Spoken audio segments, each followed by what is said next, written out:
Good evening. Welcome to Northern Maine Productions. It is Friday night, May 1st, 2026. As you can see here, we are making some progress on reassembling this Snapper 30083.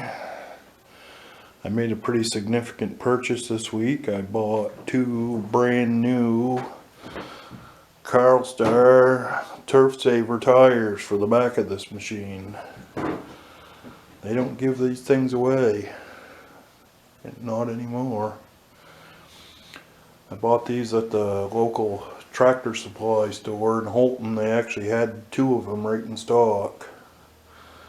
They are about $54 a piece. Luckily for this build, I did not buy any tubes put in these. I'll get down on the floor here, as you can see. I put a new valve stem in each wheel, repainted the wheels, sealed them all up and put them on there. Hopefully we don't have any issues with tires going down.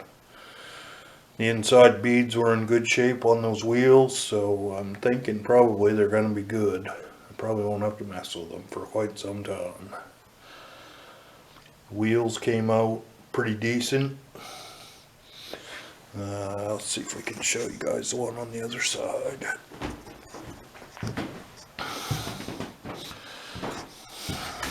This side here. Same thing, looks pretty good. So I found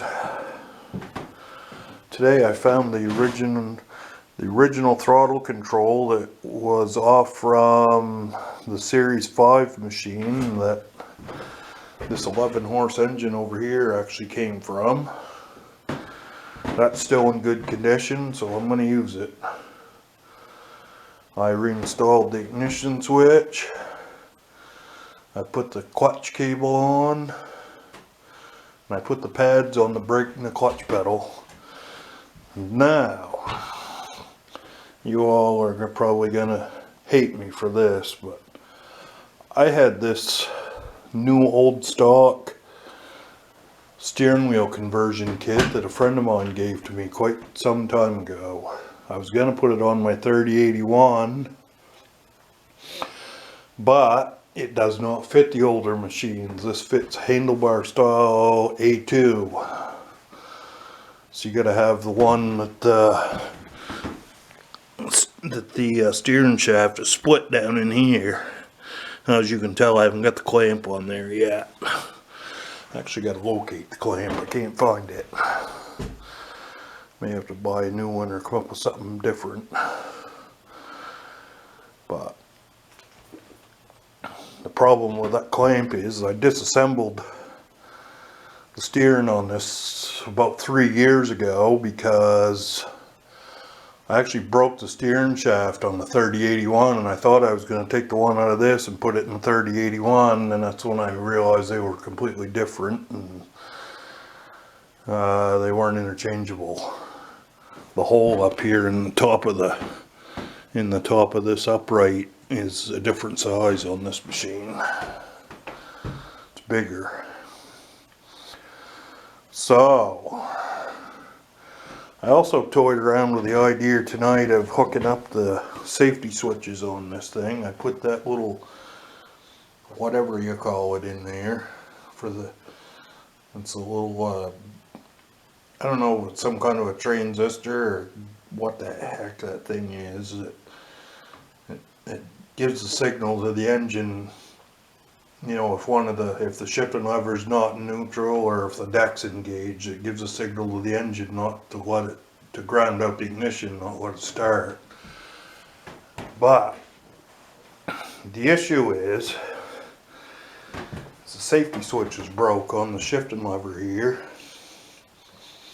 Just switch is really old and brittle, and it just disintegrated from sitting out in the sunlight so long. And there's no new ones available for it. So I'm going to abandon that idea. I'm not going to hook up safety switches. It's just going to have the key switch and the throttle switch. The one on the throttle actually works on that engine too. So yeah, this is looking better. We got the clutches all functional now. The brakes functional. It ain't gonna be long. To be honest with you, I put this piece on here tonight. This retains the battery into the tray. Like I say, I gotta cut out some material to put in the bottom of that for the battery to set on, so it's not beating the paint all off that metal. It don't look very good, but I worked hard to get that clean, get that thing straightened out so that it hopefully doesn't rust out anymore. But yeah, so just a quick little update on the 30083. It's getting pretty late here. It's after 10 o'clock, so I guess I'm about ready to hang her up for tonight. I've still got to run the kill wire from the ignition switch. I got to fish it through the tube and get it out to the back of the machine there, back where the engine is. I started disassembling some of the stuff on this. I've had a battery charger on this battery today, and I got the switch plate lifted off of this. I don't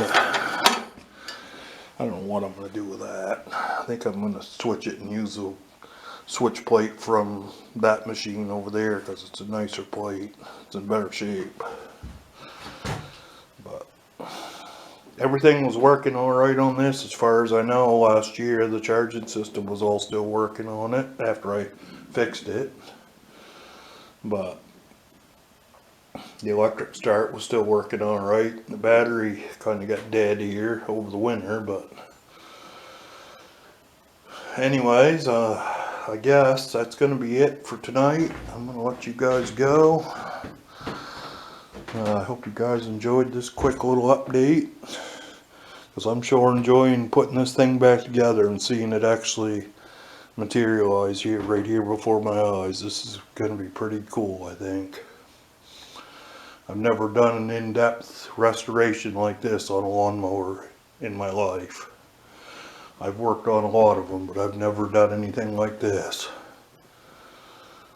I helped my boss at RC Logging Supplies many years ago. We painted he had a Snapper LT12 log tractor, and that was about as involved as I ever got in doing some restoration work.